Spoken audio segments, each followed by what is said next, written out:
Welcome to all of you. I'm Cito Beltran, your host here on Agenda. You are watching us via Signal TV channels.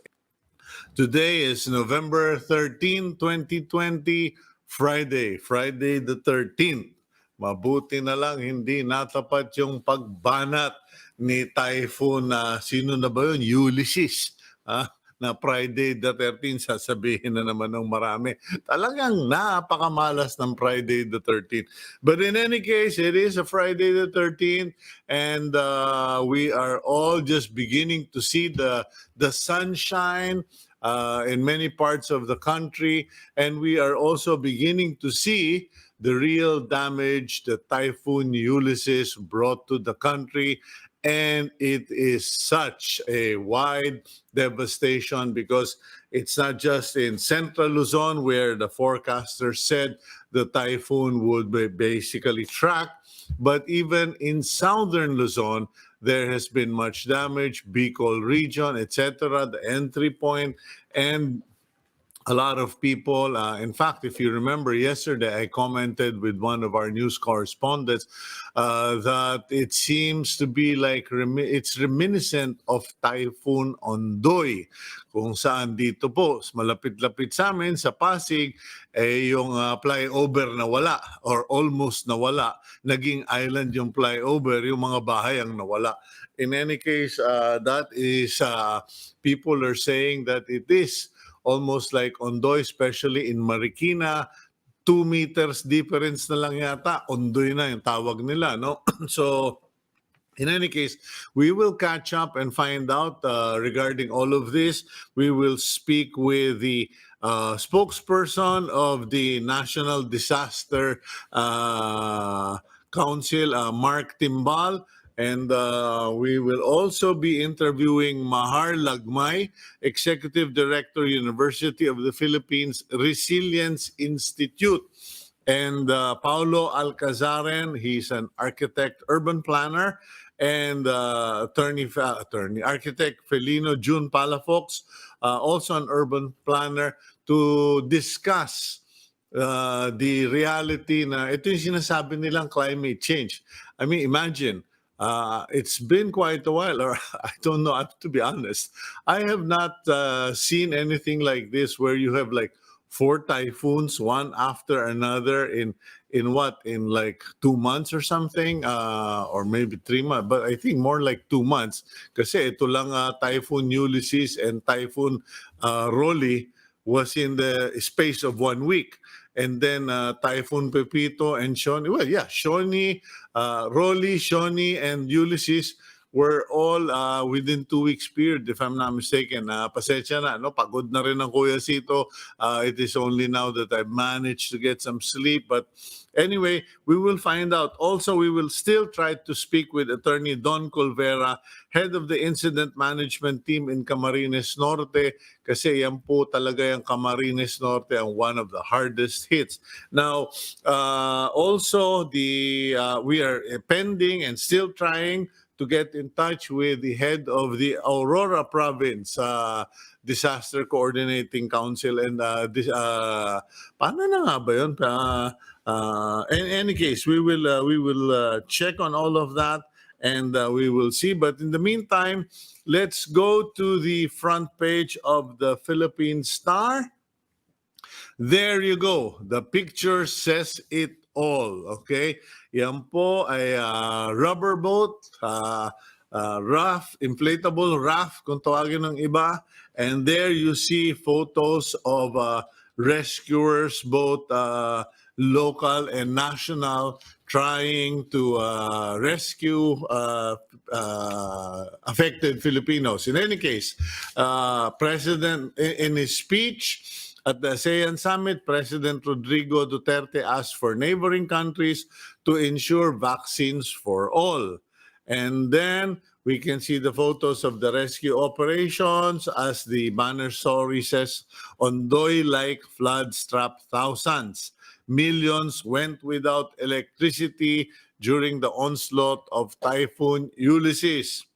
At the lower half of the front page, the president's official residents or Malacanang, dyan po sa kaliwa, no, was also not spared by typhoon kasi pinasok din daw ng tubig coming from Pasig River. Pero awa ng Diyos, hindi naman binaha. Parang yung mga outside the official residence yata, yung mga pathway, according to pictures provided by Senator Bongo. Alongside that story, COVID patients in various parts of Metro Manila being evacuated from the path of Typhoon Ulysses. And then, of course, there is that line there that says government offices, classes, and public schools were also suspended. And at the bottom of the page, another story from the ASEAN Summit as President Duterte exhorted that even powerful countries must respect The Hague's ruling on South China Sea. The Hague, yan po yung syudad o sentro dyan sa Netherlands. Andyan yung anak ko, nandyan po yung mga International Court of Justice, nandyan po yung mga talagang kung mga sentro yan ng international issues, discussions, etc. and litigation. In any case, para doon sa mga nagtatanong, yesterday's count of new COVID-19 cases, 1,407. Ang total daw po, and I still can't figure out why people, the world, or even here in the Philippines, we still keep posting yung total number of cases recorded, 402,820. Parang, di ba gumaling na yung karamihan dyan? Kung hindi gumaling, patay. Bakit pa natin parang gusto natin palalain? But I also wanted to comment quickly na lang, pagpasensyahan nyo na. Have you noticed that since President Cory Aquino, Benigno Aquino, President Duterte, ayaw na nilang tumira dun sa mismong tinirahan ni Marcos. Parang nagpapatalo tayo sa takot natin sa mumu o sa malas. Pero minamalas pa rin ng Pilipinas. In any case, just pointing that out. Okay, I don't know if our first guest is available.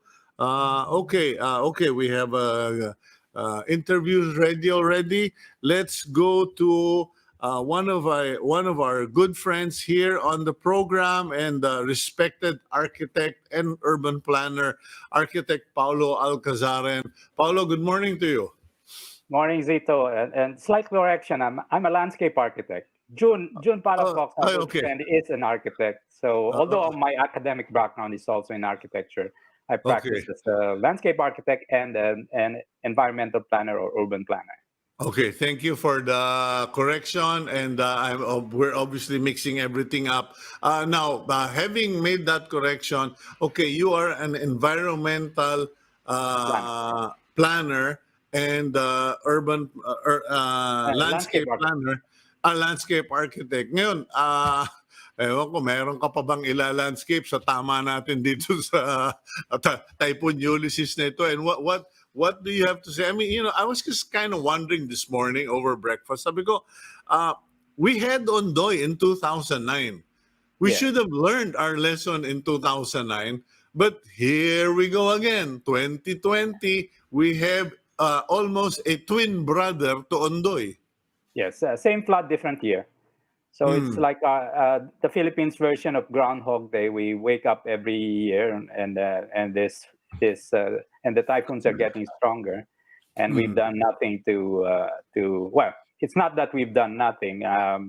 My good friend, environmental lawyer Ipat Luna, just told me that the DNR did in fact spend a lot of money for detention ponds upstream of Metro Manila and reforestation, but of course we need more than just that upstream and downstream to mitigate the effects of climate change. It's an uphill battle, literally. Now, is this something that should be approached from the engineering, from the planning engineering side, or is this really should be all about population management? Kasi may mga nagsasabi, Paulo, no, parang dapat hindi na itong city, itong Metro Manila is a dying city. Dapat palabasin na lang ang mga tao, and when you have low-lying places, hindi na payagan ang mga housing doon kasi problema taon-taon eh. Well, tama yan. I mean, it's a problem of land use planning. It's a problem of planning in general, and our good engineers can help us find solutions. But normally, the solutions are after the fact that we've already compromised our ability to mitigate or control the floods. It's really that planning is required to figure out where our cities are going to expand and where best to expand. And of course, we have tons of geohazard maps, but the decisions made to give permissions for development is not based on the geohazard map. It's based on politics and profit. So we keep on building in low-lying areas. Yesterday, I posted the geohazard map for the Marikina watershed or valley, and as far back as the early 1950s or the late 1940s, planners had already advised the government to buy up the entire valley to keep the metropolis from expanding into that valley, because we need it as open green space for the fact that it absorbs the floodwaters, two, that they already knew the earthquake fault line was there, and three, it's just to contain urbanization and affect other cities' expansions rather than just Manila. So if you don't listen to planners, then what the hell is planning for? Well, Yes. okay. So obviously, politicians won't follow the plans, won't follow the experts. So what choice do we have? Because the kids on the team here on Team Agenda, they took the liberty of inviting you and June to talk about building better, building stronger. And I was kind of scratching my head last night. Alam mo, itong matandang katulad ko, I've become skeptic na. Parang building better, building stronger. You're talking about Mother Nature or about the wrath of God. Does it make sense? Is their optimism correct that you could actually hope to build better? Yes, I'm an optimist, and there's nowhere to go but up. If we can't convince the politicians, then we must become politicians ourselves. So I will support June Palafox if he runs for Congress. Well, it's funny you mentioned that, because I was reminded of, well, anyway, it's a different topic altogether, but it was a conversation between the man who wrote the song Amazing Grace and the man who wrote the law in England to ban slavery. And the man, William Wilberforce, said, I want to quit politics and become a preacher. And the man who wrote the song Amazing Grace said, no, leave the preaching to me, you write the legislation.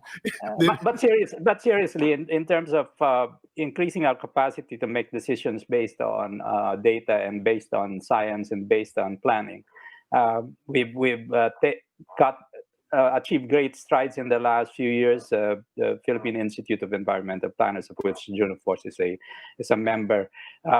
We've increased our ranks, and the government offices for planning at the town, city, and provincial level have now hired more environmental planners. It's, of course, a law now that the heads of these departments need to be licensed and registered environmental planners. And in the last few years, those ranks have swelled about 3,000 or 4,000. So previously, our 145 cities and 1,500 towns did not have planning offices headed by environmental planners. A majority of them now have departments headed by environmental planners. And it's these technical people that can aid the sanggunians at the municipal, city, and provincial level to achieve, to find, appreciate the needs of planning and make policies and decisions based on rational planning directives. So there is hope.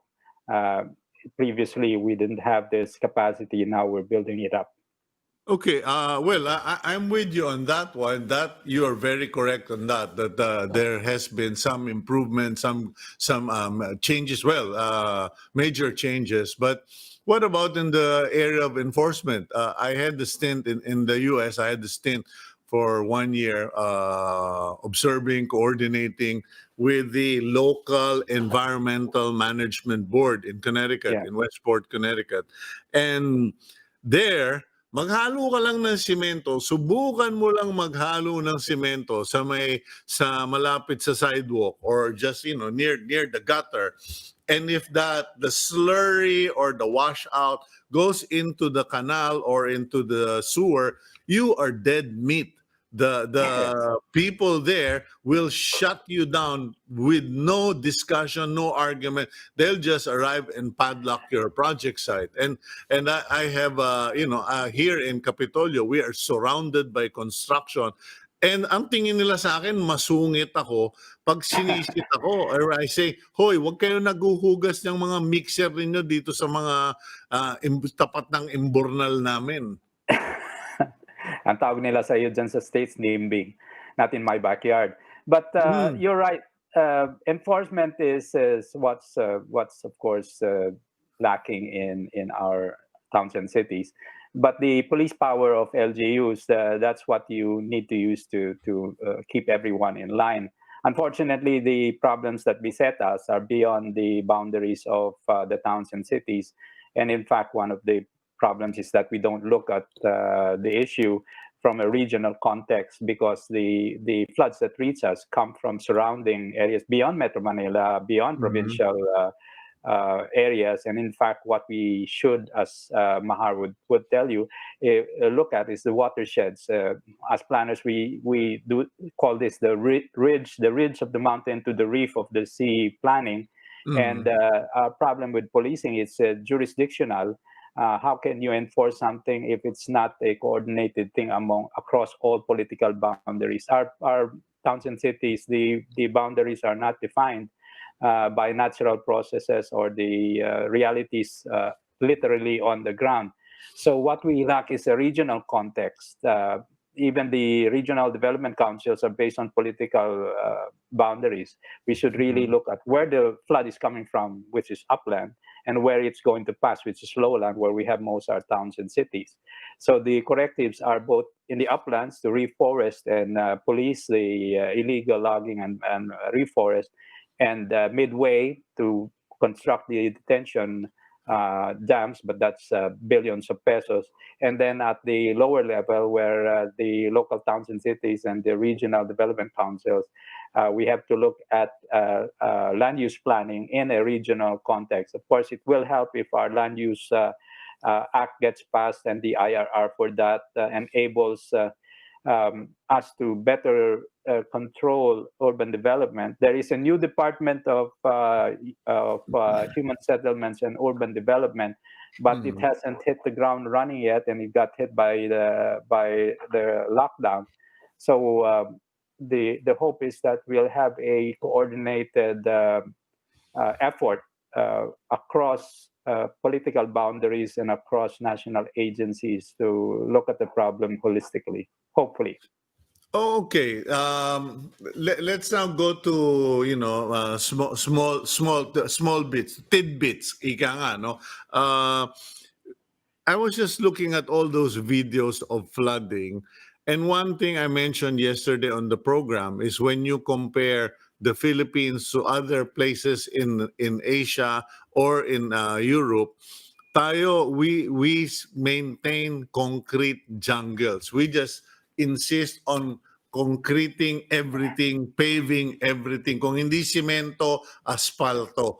And while other countries like Singapore, let's say, or Hong Kong, Yes. hindi meron na sila yung mga porous surfaces. Bakit ba hindi? Why is it that? Sorry, I have to use the term architects, engineers, and national government and local government can't seem to grasp this. Na you can still have some ordered designs without having to pour concrete and asphalt over everything. I agree. It's called pervious paving or porous concrete or porous pavements. And in Singapore and parts of Malaysia, it's required for all of the at least the parking slots, which comprise a large portion of what we pave over in for our parking our cars. And this porous or pervious paving. The only problem is that it costs a little bit more than normal, and it takes a little more effort to install it. But of course, if you install it in large areas, then you have economies of scale. It's just resistance from government, from private developers, from contractors who are just used to the default pouring of concrete, which is the simplest thing you can do. You don't have to retrain people. The cement suppliers are happy, but then they would be happy anyway because they actually Holcim Lafarge produces this porous concrete, and a lot of our precast manufacturers have this. It's just resistance from government and private developers because of the added cost. So a law would have to be made to force everyone to do this. But the other thing that we have to realize is also, aside from the porosity of our pavement, what we need is open green space to help absorb all of these flood waters. We used to have a lot of parks and open green space. There is no law that requires cities a proportion of their built-up areas as open park spaces. And as landscape architects, that's our specialty in doing is design parks, but we have no opportunity to do that because no space is allocated. So what we need is a law for porous paving or pervious paving and a law for a percentage of cities and towns to be developed as parks and open spaces. I'm part of the team that's doing the Central Park in New Clark City. Yeah. And this is a large park, actually the only large park that's been built in the last 50 years at about 40, close to 50 hectares, half of which is a lake, which is a detention pond that will address any concerns of flooding in the area. This is how it's supposed to be done. You have to have large open green spaces or a network of smaller green spaces for forest, for tree cover, and for absorptive capacity. And we have to. This is just one of a cocktail of initiatives that has to be done for us to address our perennial flooding problem. Do you have do you have anything that you could offer here in Metro Manila that's doable, either on a village level, barangay level? Because parang nga akong parang nga akong sirang plaka dito. I have to keep reminding people, don't cut trees. I have to tell the street sweeper. Alam mo, ako pag nakakita ko ng street sweeper na may dalang itak, sinisita ko na eh. Sinisita ko na. Alam ko may agenda na yung mga yan eh. Babalatan na nila. They're going to debark a certain tree so that the tree will die, so that the tree does not keep shedding leaves that they constantly have to sweep. Yes. Exactly. And bobo eh. Alam mo, bobo yun eh. Kasi kung wala na yung down, di wala ka ng trabaho. Diba? Sinasabi ko, papatayin mo yung puno eh. Yung puno nagbibigay ng trabaho sa'yo. But in any case, do you have solutions? Yes, at the smaller scale, and this is where June and as an architect will, I'm sure, agree with me, is that we can do rainwater harvesting, which is a component anyway of green building. If all of each and every one of our buildings has a cistern or a detention tank that harvests the rainwater from the roofs or the roof area or from the site of the house itself, then we can help detain the floods so that our overworked drainage systems will have time to drain off the rest of the water, and then we can use the water for flushing our toilets, cleaning our cars, whatever we can use them for. And yes, go ahead. Paulo, sorry, Paulo. No, that's a really good point, but that has been on the table for the last 20 years. Yes. Why is it that architects in the Philippines do not insist on building kulitin yung clients nila? Yes. Boss, maglagay ka ng cistern dito, maglagay tayo ng filter system para yung tubig dito, pag pinandilig mo, plantito ka, plantita ka. Pag pinandilig mo yan, champion. Pwede mo rin panghugas siya ng inidoro, pang flush sa toilet, etc.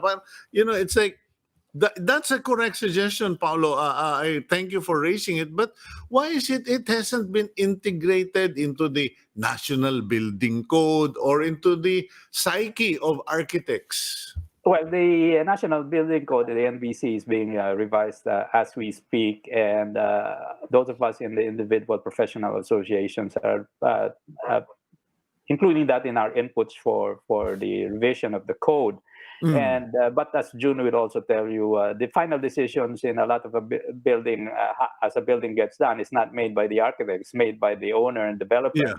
And essentially, as consultants, we just advise them what to do. Unless it's stipulated in the law, say in certain municipalities like or LGUs like Quezon City, which has a green law.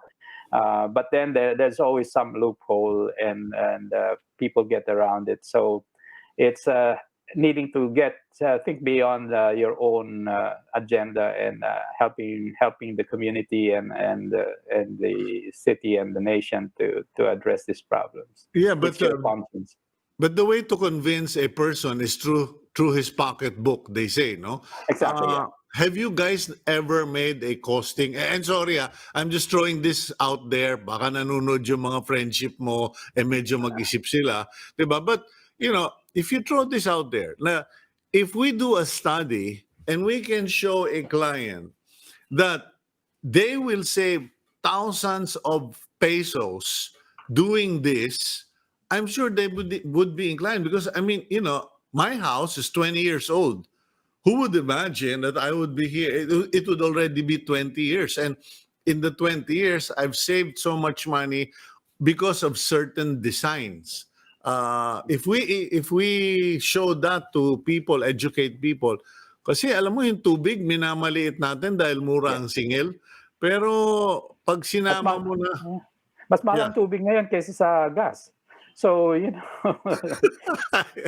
exactly. Although we need to be able to filter that water, but the reality is that all of this will still cost more money in the short term. That's initial capitalization. Over the years, of course, eventually it will save developers, especially in larger residential complexes.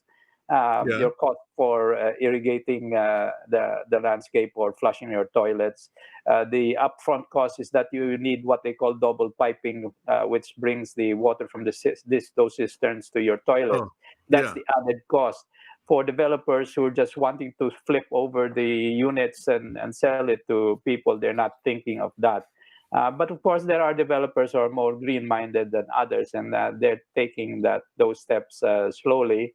But surely, so it's a matter of getting over the resistance to the idea. It's again making everyone feel that they need to contribute to solve this problem. That's what we lack, is that civic mindedness that takes you beyond your individual needs and think of the needs of the community, because eventually at the end of the day, it's costing us trillions a year to address flooding when all of this can be saved. That's the ultimate equation that we have to look at.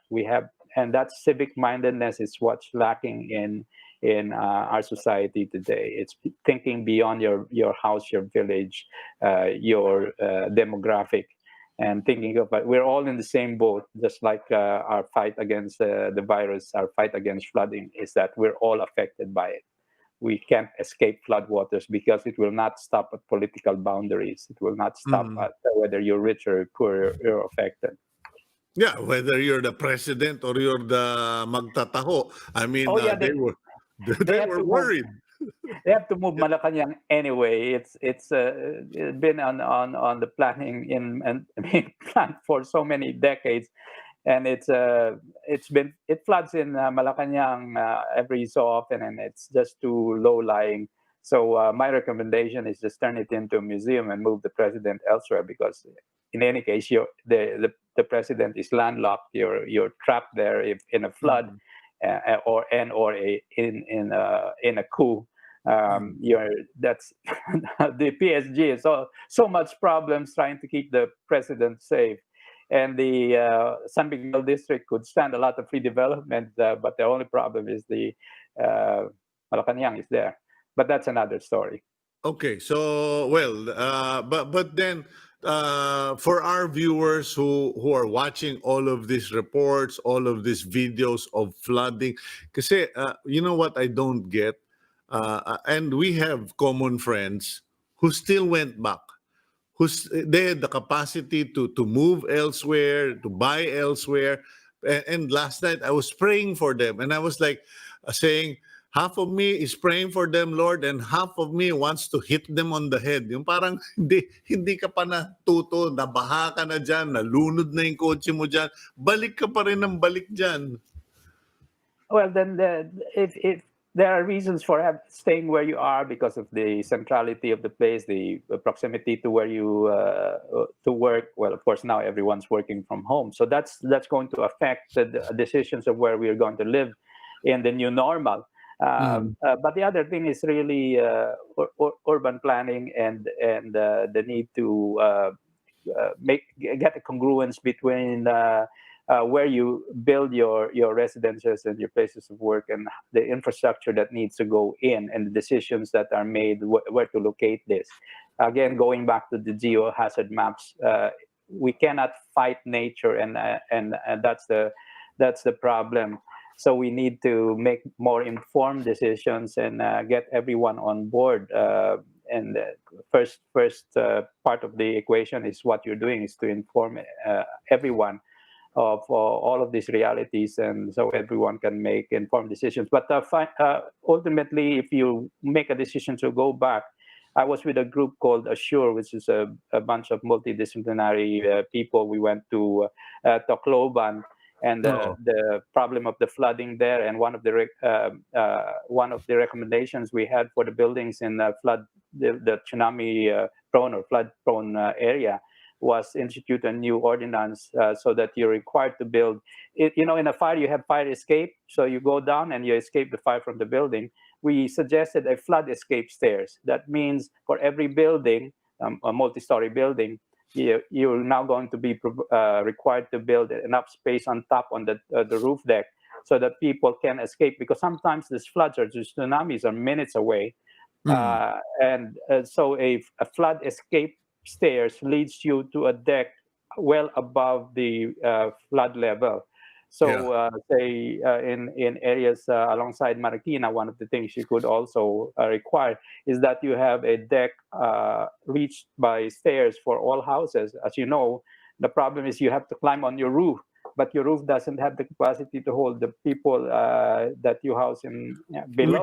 Which is what happened in Rodriguez Rizal. You had row housing and rows of people sitting on the roof. Mabuti nga, nakaabot pa sila sa bubong. Pero you're correct. Most of these houses don't have, what do you call it, attics, and they don't have, windows, small windows for people to escape out from. That again, is design issue. Flood escape stairs, and or you could do what my friend architect Jason Buencelido did. He designed a apartment building where the balconies are actually rafts. So if the flood hits you, all you do is detach your balcony and you're safe, because the balcony is quite interesting. The balcony is a raft, so that's what you can do. But this is addressing at the point of your disaster, not at the. These are symptoms. Addressing the symptoms are not the. I mean, I have to be fair to some people na they have no choice. Kasi yung mga kaibigan naman na gusto kong batukan ay yung may pera ka naman, may kaya ka sa buhay, kaya pwede ka namang lumipat. But you don't move. No? But there are people hindi talaga makakaalis. Like I was just wondering the other day, yung Eastern Seaboard, yung kung saan pumapasok yung mga Yes. bagyo, okay? Bicol, Quezon, Catanduanes, Aurora, Cagayan. Quezon, etc. No? Uh, is there such practice in your profession, whether it's urban, it's environmental planning or landscape architecture? Meron bang culture or practice sa inyo to build, to bunkerize, meaning, To harden, yes. not You can harden. You can harden. not just build better and stronger, but to build bunkers. Kasi alam mo, Paulo, yung NFA dun sa may Catanduanes ba yun or something, nilipad daw, nabasa daw, 800 bags of rice or thousands of bags of palay. And I was saying, essential kayo eh. Tsaka nandiyan na kayo sa typhoon belt or typhoon path. Hindi naman dapat siguro bunkers. Well, yes, two things. One is that there's already a precedent. Look at the Ibatans in Batanes. They developed their architecture to be typhoon resistant. Number two is our national building code is actually quite good. It's just that contractors or whatever sometimes fail to meet the specifications that architects put. And there's little oversight from overworked municipal building officials that sometimes take a blind eye to all of this. And third, especially for government structures like NFA and warehouses and all this, we don't have a culture of maintenance or exactly, maintenance. If of course you don't maintain a building and you don't check the roofs and footings and all that, it will deteriorate. You have to have maintenance for all our buildings. Private companies have maintenance because they know their investment in the structures will be safe, will be secure if you maintain it constantly. It's cheaper than having to rebuild it. But of course, in government, that's different. You don't think beyond your term in the office. You don't think beyond your pay grade. And maintenance is really what's sorely lacking in all of. And it's our money. So like you, I hate to see this happen because it should not.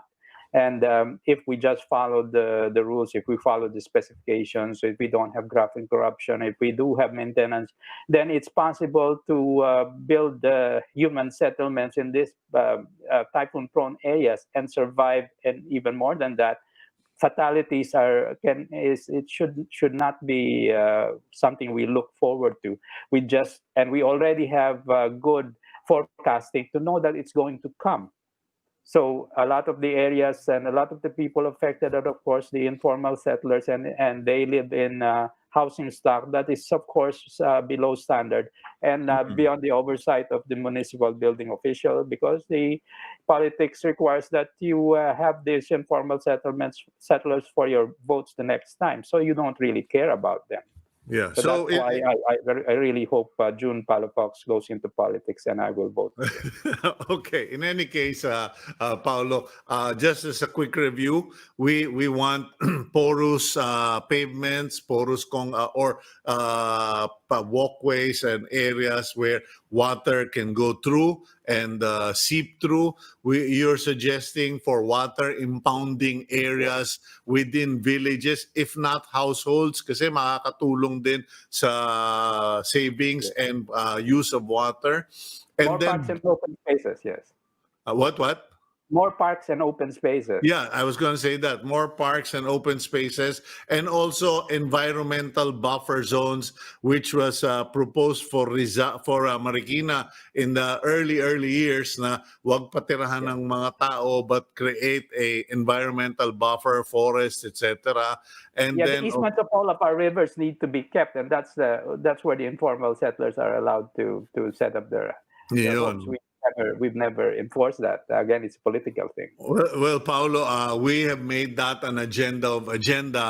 This removing people from danger zones and making the government, local and national, build decent, actually not just decent, parang equal to sa mga binebenta ng mga condominium developers. In any case, Paulo, thank you very much for joining us this morning again and for contributing your expertise again and your views, because I'm hoping that may congressman dyan na makapick up at gawing batas yung sinasabi mo na magkaroon ng percentage of land area in every LGU for parks and also porous paving. Thank you very much, Architect Paulo Alcazaren.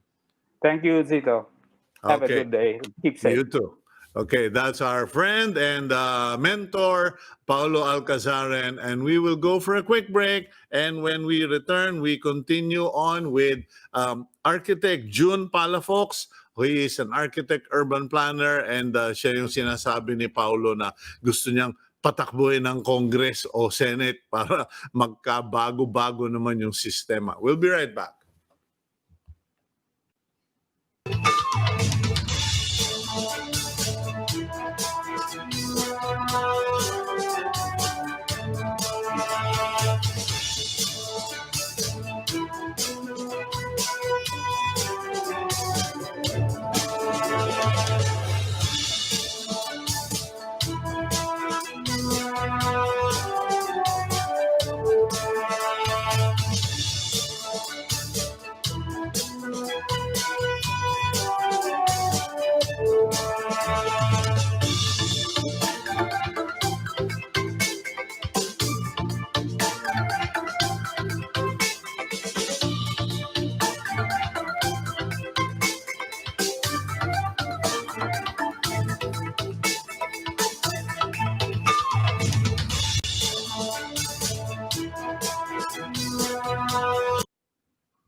Okay, we're back here on Agenda. I'm Cito Beltran, and you are watching us via Signal TV, channels 8 and 250. Also available on Facebook, facebook.com/OneNewsPH, and of course on YouTube, One News PH. Okay, puntahan po natin. Let's go to the spokesperson of the National Disaster Risk Reduction Management Council. We have with us Mr. Mark Timbal.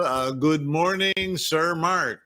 Sir Cito, good morning po at sa lahat po ng mga nanonood. Magandang umaga po sa lahat. Okay, Mark, favor naman, could you give our viewers an update? Kasi medyo mukhang nabulaga tayong lahat. We were all prepared for a typhoon. We have been, the country and especially you guys have been on the watch, on the go, pero parang medyo walang niya itong Ulysses na ito. Medyo nagdala yata ng nagdala ng baseball bat eh. Paki-update lang tayo, Iho. Yes, sir. Ang ating pong casualties, we're still updating the numbers kasi for verification yung mga binigay na details ng Philippine National Police sa media kagabi.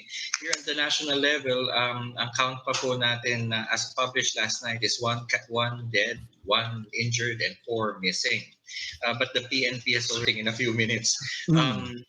Ang ulat ko po sa inyo, this is the result of our deployment of the search and rescue teams yesterday. Kasi what happened po was we noticed that the local governments who are already leading the efforts for search and rescue on the ground are already requesting assistance, are already needing assistance. And we have seen a lot of our countrymen posting details of requests for search and for rescue support in social media.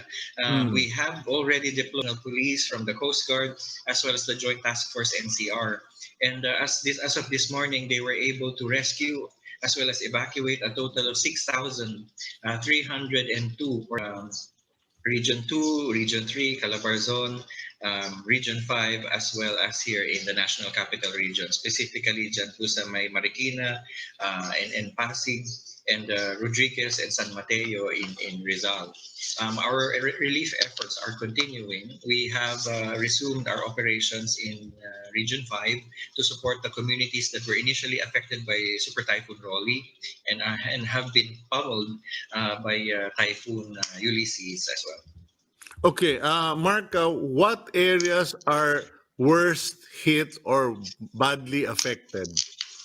Sir, Region 5 to be specific, because they were the first to suffer the brunt of Super Typhoon Rolly, and the recovery efforts are still in progress in those communities. But we had to suspend those operations in view of the Typhoon Oh, Ulysses. Here in the okay. metro, Marikina City, Nabotas, and some parts of Pasig were heavily affected because of the flooding. And also in Calabar Zone, as well as in Central Luzon. However, our Central Luzon Disaster Council reports that the situation is still very manageable on their end, and the rescue operations are also continuing.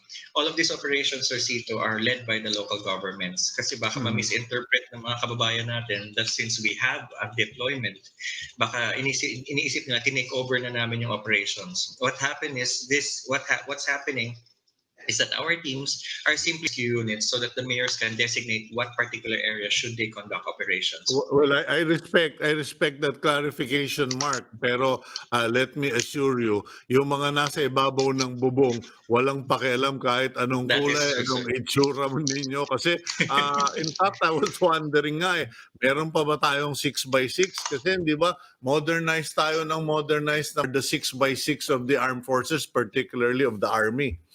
That's correct, sir. These were also deployed in these operations, pero to make sure po na maabot talaga hanggang sa pinaka kaliitang eskinita, the Hmm. Coast Guard and all those teams deployed rubber boats for these rescue operations. Lahat po, if I'm not mistaken, lahat ng complement ng rubber boats ng Philippine Coast Guard pa lang ay dineploy na po nila to help in this effort. Okay, just so that people understand, no? Kasi umaaraw na eh. Actually, pag sumilip ako dito sa bintana ng bahay ko, parang, oy, salamat, mailalabas ko na yung mga halaman kong tinago, no? Pero, let's be clear, up to how many days do you think this crisis or disaster mode is going to be? Kasi, di ba, sabi mo, bumabangon pa lang from Typhoon Rolly, tumama na itong si Ulysses, will it take us weeks, months before people will actually be at least, kumbaga, maibabahay na sila ulit, mayroon na mabakakabalik na, etc.? If you're referring po dun sa community sa Region 5, Sir Cito, Mm. medyo hindi po natin mabibilang in days po yung effort po na yan, because for example, the power restoration in those areas are going to take quite a number of days, water Mhm. restoration too, as well as communications. Yung ating pong minamadali ngayon ay yung emergency shelter assistance for those communities. Yeah. Yung pagtatayo po ng mga tents, yung mga makeshift houses for the purpose of temporary shelters, yan po ang ginagawa natin. Dito naman po sa Metro Manila, suspended po ang ating mga government work ngayon except for the servicing of emergencies. Meron pong a lot of communities are returning to normalcy except po yung mga areas na yan na baha pa rin po hanggang sa ngayon. Although we're noticing that in some areas the flood waters are starting to recede because umiigid na po ang panahon. Baka po 2 or 3 weeks mag-resume na po yung maisaayos na po ulit yung mga communities. Okay, and in any case, meron bang problema in terms of garbage, in terms of all this refuse? Kasi in past typhoons, that became the subsequent problem. First would be electricity, water, food, housing, tapos basura. Meron na ba tayong nakikitang probability we're going to have problems with garbage? So far, sir, the garbage collection system pa rin naman natin is working well in terms of disposal. Although a lot of people are still not following the proper waste disposal act, wherein they have to segregate. Yung naging if the question refers to po yung kasi usually nagbabaha dito in some areas of Metro Manila due to the clogging of the sewage system dahil sa mga Oh. basura. Oo. Ito naman po ay nire-resolve ng ating mga kasamahan sa local government at ng Yeah. MMDA. Pero po itong pagbaha talaga po na ito, this is beyond a sewage thing, sir. Kasi this is an accumulated effect of more than a month's worth of rain that had been poured in the Philippine Luzon landmass. And doon pa lang po sa ulan na binuhos in the mountains, by virtue of gravity, they're gravitating towards the low-lying areas. Hence, we warned yesterday of a possible aggravation of the flooding incident. Buti na lang po, medyo humupa kaagad yung pag-ulan. That's why At saka nag-proceed tayo sa napaghandaan. operation natin. That's correct, sir. Napaghandaan. Okay, well anyway Mark, alam ko may briefing kayo with the President.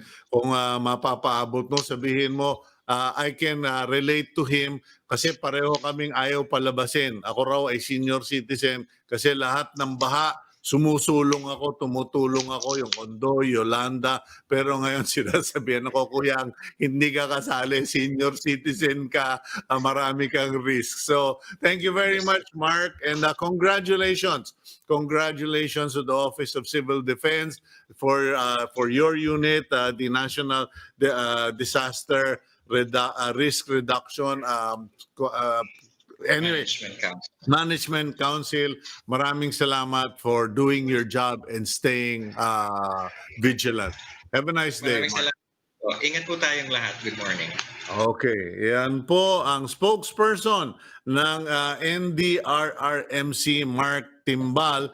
And hindi naman po, ako po, kilala naman niyo ako, colorblind ako, wala akong politics. Pero alam mo niyo, in hindsight, parang may punto yung sinasabi ni Presidente Duterte.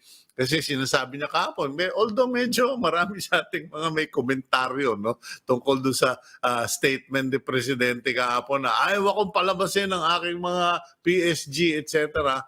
You know, the reality is, I myself, I have been a frontliner for decades basta merong disaster. Nandun po tayo sa Yuling pa lang. Nung bata kami, in-expose na kami ng tatay ko dyan. Pagkatapos, itong Yolanda, itong Typhoon Ondoy, lahat yan, nag-participate tayo. Pero ito po, now, naku, maski, doon pa lang sa taas, yung boss ko sa taas, sabi ni Commander, no, you're not going out. You are a senior citizen and you are at a health risk. Ma-COVID ka pa, ma-atake ka pa sa puso. So, the same goes for the President. Better to have someone who commands and controls safely. And wag na po nating batikusin, ano? Wag nating patulan yung mga ganung bagay kasi asikasuhin na lang natin yung kapitbahay natin, mga magulang natin, etc. I believe I have okay. We have Attorney Don of Camarines Sur, Don Culvera, head of the Incident Management Team sa Camarines Norte. Attorney Don, good morning. Nandiyan ka na ba? Ayun. Attorney Don. Microphone po natin, nakamute. Attorney. Okay. Ayan, Camarines okay. Norte, sir. Ay, sorry. Norte. Pasensya ka na, Attorney Don. Ano Wala na. Hilo na ako. Opa. Kamusta na kayo? Kamusta na ang Camarines Norte? Medyo malungkot po talaga because this is actually the first time that we experienced this, no? Sabi ko nga 40 years old na ako, this is the first time. Although sanay na po kasi kami sa ganun kalalakas na ulan at hangin, but this is the first time that we experience it from 5 o'clock in the morning until at least 2 o'clock in the morning at the next day. So sobra pong lakas ng hangin at ulan, medyo marami po mga kababayan talagang binaha, particularly coastal areas and low-lying areas. And right now, may mga landslide pa po kami na hindi actually madaanan. Marami-rami pa pong mga major roads na hindi po madaanan because of landslide. At Attorney Don, nakakarating ba, may dumarating bang tulong? Is help getting to Camarines Norte, ano po ba yung badly affected areas, and nakakaabot ba yung tulong from the national or from NGOs, private citizens? Before the typhoon, Sir Cito, ganun nangyari po nito, nagkaroon po ng preposition. ng ilang food packs ang DSWD. Pero sobrang liit lang po ito. However, yesterday, together with the Governor Egay and the DOH and DSWD region, nagkaroon na po sila ng aerial inspection. At least alam na po namin kung saan po yung talagang sobrang naapektuhan. And we are actually asking, begging for the help of the national government or even NGOs. Kasi naging challenge po sa amin, talagang ubos na yung pondo ng lahat po ng provincial government, the municipal government, and even barangays because of COVID-19. Ano po, Attorney Don, what are the essential requirements or needs? And please, wag na nating sabihin we're begging kasi sa Pilipino, hindi po natin kailangang mag-beg o maglimos. Alam ko, ang puso ng mga Pilipino and the capacity of the national government is there. And they are kasi alam nyo, kababayan namin kayo, kapatid namin kayo. What are the essential needs of people from Camarines Norte? Apo, siguro ang talagang kailangan po namin ngayon is food, water, and actually mga temporary shelters. Sobra pong marami pong binaha talagang barangays na talagang na-wash out yung kanilang mga bahay. Although marami po kami evacuation centers, siguro mga kailangan po din namin na yung tuloy-tuloy na po kasing humupa yung tubig ngayon, pero alam ko na mangangailangan yung mga kababayan namin nang ipapagawa po ng bahay nila para maayos naman po. Pasensya ka na, Attorney Don, kasi hindi naman lahat alam natin. Kahit basa ako ng basa, mahina yung memorya ko. Sino na nga ba yung governor ninyo? Si Governor Egay? Talyado po. Governor Talyado. Egay Talyado. Apo. Okay. Pakisuggest na lang kay Governor Egay, no? Kasi meron tayong special situation na siyempre tinamaan din ang Metro Manila, tinamaan din yung Northern Central Luzon, pero marami pa naman may ability tumulong. Ang problema, collection point. Baka sakaling meron may bibigay na lugar at tao si Governor dito sa Metro Manila para doon na lang magpapadala ang mga tao. Kasi yan ang ulit-ulit na tinatanong eh. Kuyang, paano kami magpapadala? Saan kami magpapadala? Ewan ko, sa DSWD ba?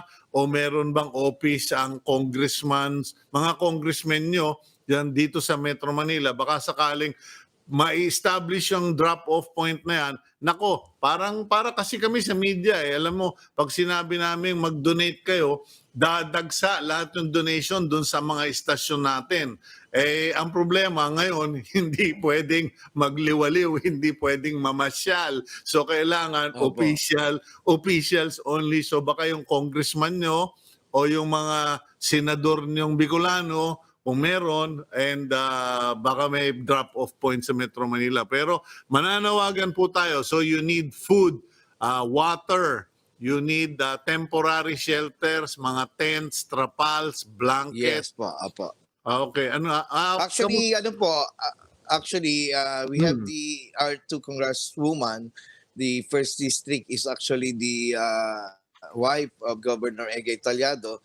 So, pwede po siguro sa opisina niya and sa opisina rin po ni Congresswoman Panotes. Sana po maipadala din po doon para kahit po kami na lang po yung kumuha siguro sa kanilang mga opisina para dalhin po dito sa lalawigan ng Camarines Norte. Okay, and then paki-coordinate na lang dun sa dalawa po ninyong congresswoman para kung meron silang ma-set up, ay sabihan lang kami dito sa agenda. At nako po, kahit araw-araw natin ipanawagan yan, gagawin natin kasi malapit po sa puso natin ang mga tiga Camarines Norte. In any case, ano pa po ba ang situation well, in terms of water, electricity? Alam ko sa electricity, sabi sa akin, Pasko pa raw po eh. Ano ba, what is the situation? Meron na bang partial restoration o wala kang Christmas tree? Sa ngayon po kasi talagang buong Camarines Norte po wala. However, we are very actually optimistic kasi nung mga nakaraang pong bagyo like Quinta and Rolly, malakas din po dito yung hangin although walang ulan. In 1 to 2 days na ibalik po namin and according to our cooperative here, makaabutin lang po ito ng 1 week. Ang problema lang po namin if ever kung ang NGCP mismo, yung supply namin is wala. But we are hoping na within at least 1 week magkaroon po ng kuryente, at least yung mga bayan-bayan lang. Kasi maraming pa pong barangay talagang hindi po magkakaroon ng kuryente for at least a month siguro. Ay, palagay ko naman panay-panay naman at saka maski na si Presidente frustrated, hindi makalabas, palagay ko sa inis niyan, baka mangulit na lang sa telepono yan para yung NGCP gawa ng paraan. What about communications? Mukhang okay naman tayo sa internet, nagkakausap tayo ba? Buti ka pa nga, live on agenda ka. Yan, medyo aming, yan. Pakiulit po sir, medyo napuputol na. Pinupuri ko na nga, pero hindi, mukhang okay na. Maski pa paano, meron namang telecom sa communication sa Camarines Norte. Opo, ang Smart and Globe, medyo may problema lang po ang Globe. But however, sa internet po namin, medyo okay po ang PLDT. So, sa ngayon, nagkakaroon po kami ng at least communication po sa mga ahensya and even dun po sa aming mga kababayan. Okay. So, paano naman po? Alam mo, yung may kasabihan tayo, water everywhere but not a drop to drink. Diyan ba sa Camarines Norte, problema ninyo yung tubig? Drinking Actually, water. kahapon po, nagkaroon ng problema. Pero ngayon po, as early as 3 o'clock in the morning, okay na po yung karamihan po sa water supply, lalong na po sa mga bayan. However, talagang ang kailangan, that's why I'm asking also po na tubig ang kailangan namin. Kasi yung mga coastal areas and yung talagang mga nabaha po hanggang ngayon wala pong tubig. Bottled water, yung mga drinking water. Yes po, drinking water. Apo, drinking water. Okay. Matanong ko lang, attorney, yung bang Typhoon Rolly, ano ang mas malala? Nagpalala ba ang Typhoon Ulysses sa tama ng Typhoon Rolly o nawarat na lahat ni Typhoon Rolly nung dumating si Ulysses? Nagkaroon po siguro ng epekto ng konti yung Typhoon Rolly kasi ang nangyayari po sa amin dito, malakas yung hangin pero wala talaga siyang ulan. And sobrang bilis lang po sa amin ni Typhoon Rolly dito. Ang nangyari po kasi dito kay Typhoon Ulysses is talagang sabay yung tubig, yung ulan at ang hangin at napakalakas na napakahaba. Sabi nga po namin, kung siguro malakas yung ulan at malakas yung hangin pero hindi ganun katagal, baka hindi masyado rin po maapektuhan.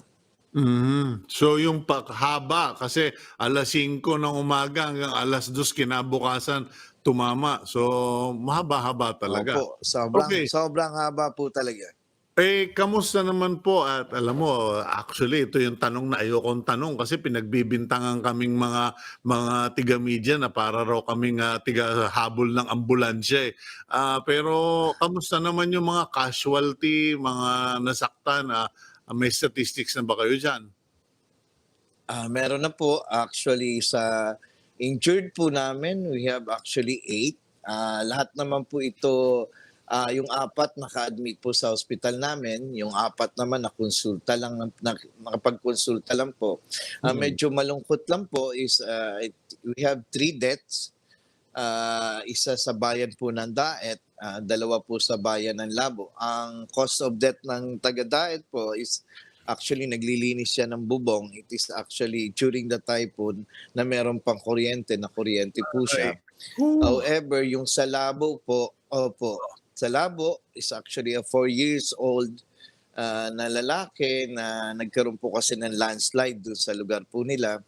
And isa pong 47 years old din na lalaki na nalunod naman po. So, yun po yung medyo malungkot. And right now, we have still 8 missing individuals. Yung bang mangingisda, yung nabanggit sa amin na yung sa Kalagwas, Yes po.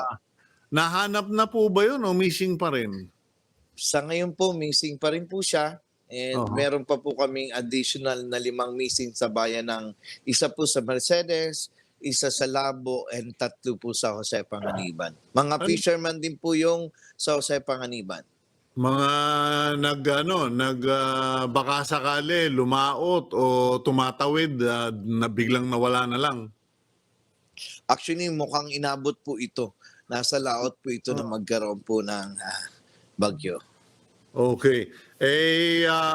Bibigay ko na po. I'll give you the chance, attorney, Don, na manawagan uli sa ating mga viewers, whether here in the Philippines or abroad, yung mga nakakapanood abroad via Facebook. Manawagan na po kayo for our kababayans to help the people of Camarines Norte. Attorney. Una po, maraming salamat po sa pagkakataon na binigay niyo sa amin.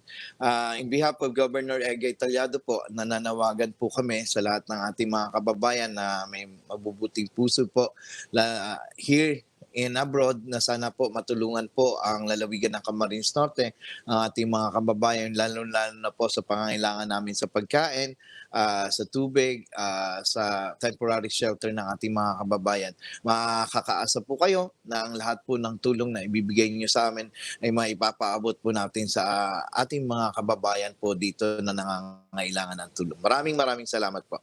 Okay, maraming salamat, attorney, and sana naman madalaw namin kayo diyan sa Camarines Norte, kasi alam mo, malapit sa puso kayang Daet at saka yung Calagwas. Nakatulog na ako diyan sa Calagwas.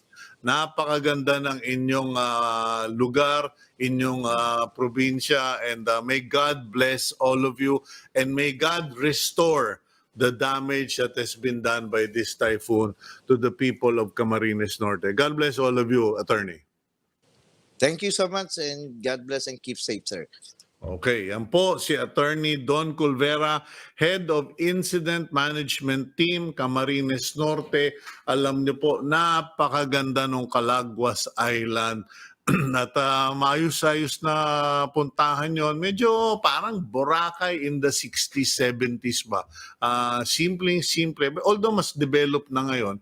Pero talagang napakaganda, and ayun po, no, sana manumbalik yung ganda ng Daet, ng Calagwas, etc. At mahanap sana yung mga nawawalang mangingisda. Let's pray for them that they would be found. In any case, we'll go for a break. And when we come back, we continue with our interviews and our reporting here on Agenda.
Okay, welcome back to the program Agenda. I'm Cito Beltran, your host, and you are watching us via Signal TV channels 8 and 250, as well as facebook.com/OneNewsPH and on YouTube, OneNewsPH. Punta naman po tayo, kamakailan lang eh. Just the other day, my wife was saying, why don't we go to Aurora for a short vacation?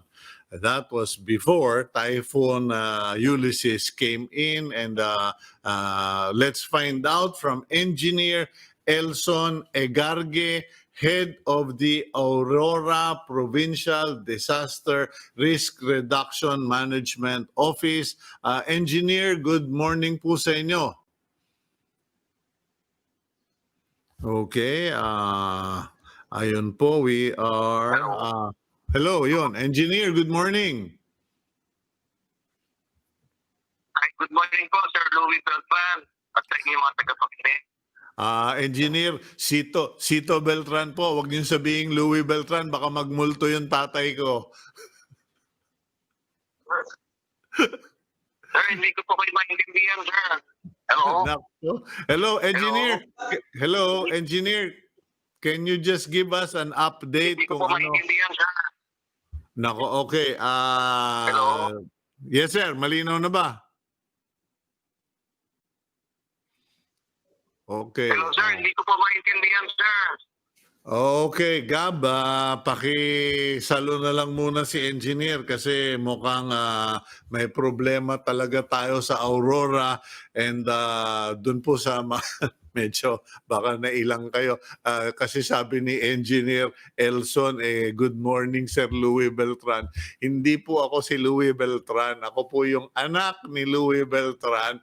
Ako po yung maliit na anak ni Louis Beltran kasi siya sikat na sikat siya noon. Ako ay Cito Beltran. But you know, I take no offense. It's just medyo nailang lang ako kasi baka bigla akong batukan ng tatay ko. Hoy, ba't ka nagpapanggap na ikaw ako? In any case, ayun po, no? Kasi in Aurora province, there are some 1,235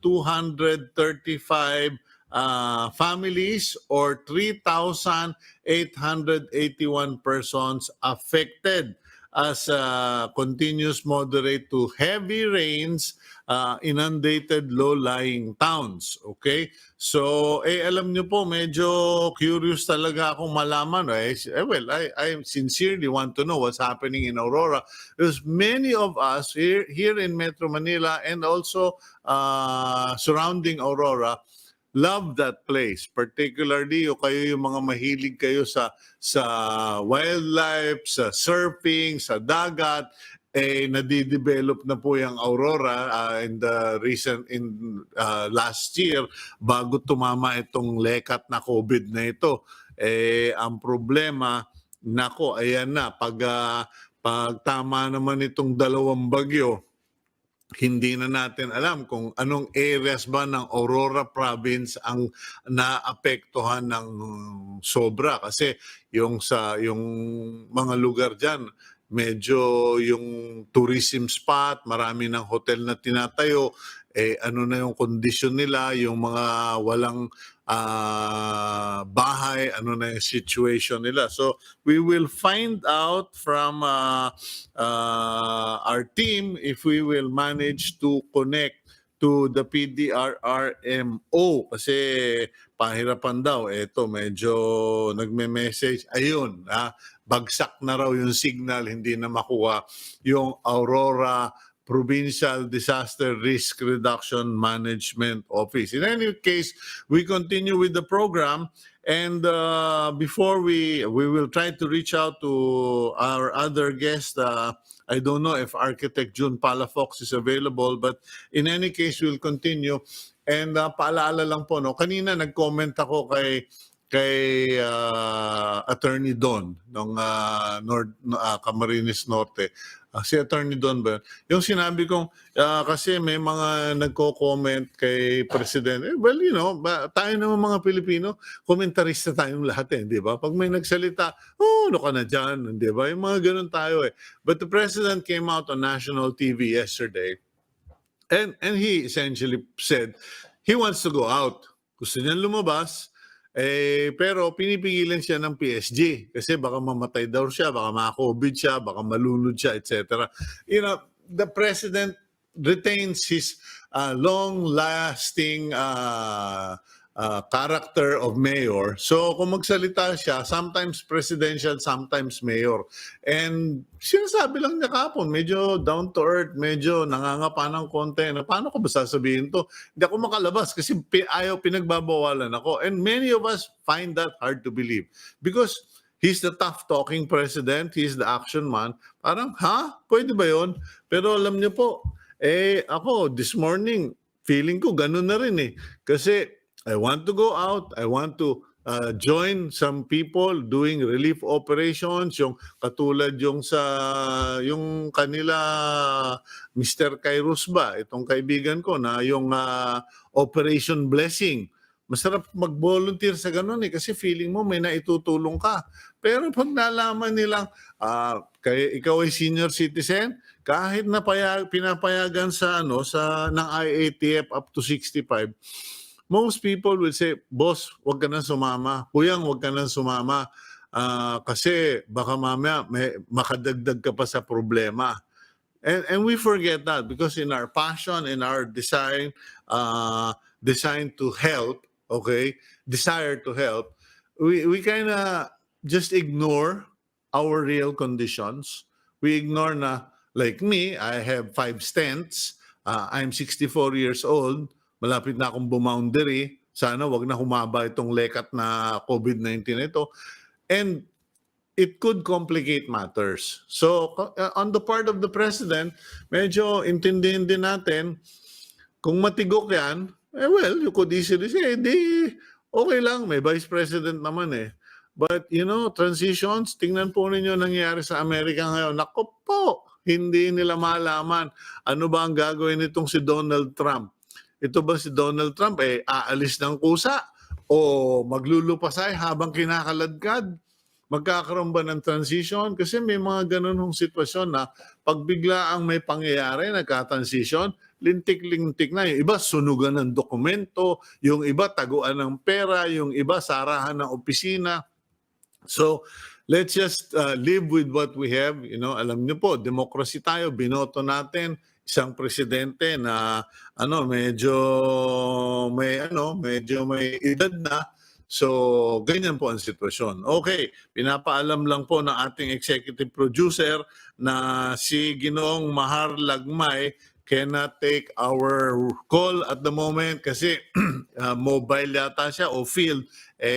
Wala, nagkakalintik-lintik yung signal. Si Attorney Palafox, ganun din, ang problema din sa signal. So, sabi ng aking beloved executive producer na si Gabi, boss, mag-extra ka na kasi baka mapagod ka. Naku, sino ikaw naman, Gabi? Masyado ka. Anyway, before I exit, meron lang po akong importanteng message na gustong paabot sa inyo.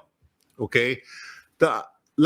About 2 weeks ago, I made a shout out, a call out. I asked for prayers for my daughter Hannah, who's 20 years old studying in the Netherlands kasi na COVID positive po siya. Salamat sa prayers nyo. Na siya, out of quarantine today. Asymptomatic, as if nothing happened to her. She even actually got to review and take her exam. She's taking her an exam today for her schooling. So okay na siya. Nasundan naman ito ng panawagan ng isang kaibigan whose daughter, 26-year-old naman, ay bigla na lang nag-collapse. Maayos na bata, healthy, God-fearing, God-loving, very beautiful daughter. Bigla na lang nag-collapse. Tapos nangisay, kalabas-labasan, tinakbo sa ospital, kalabas-labasan, meron palang naging stroke at 26 years old. Nako po, that is almost unheard of. It happens, but doesn't happen normally. And she's now in the ICU. Medyo out of coma na yata siya, pero may paralysis, etc.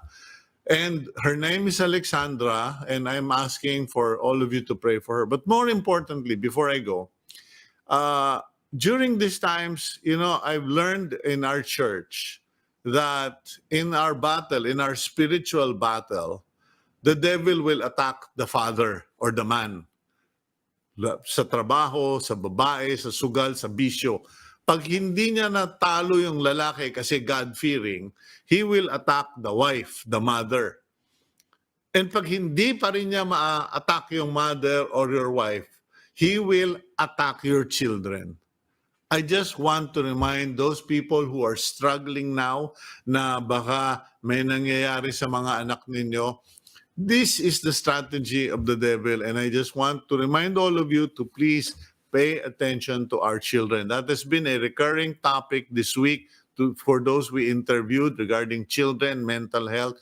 Please make time for your children, love them, and nurture them, and pray over them every day. Natutunan ko yan doon sa isang sikat na artista. Sabi ko, kaganda mo, kabait mo, ka-perfect ng buhay mo. Bakit?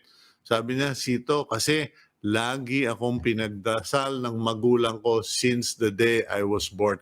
Every day they would pray for me. In any case, that's it for me today. That's my reminder for all of you. Pray for God to give a hedge of protection around your children and your family. God bless all of you. Have a great weekend. Take care. Love all of you.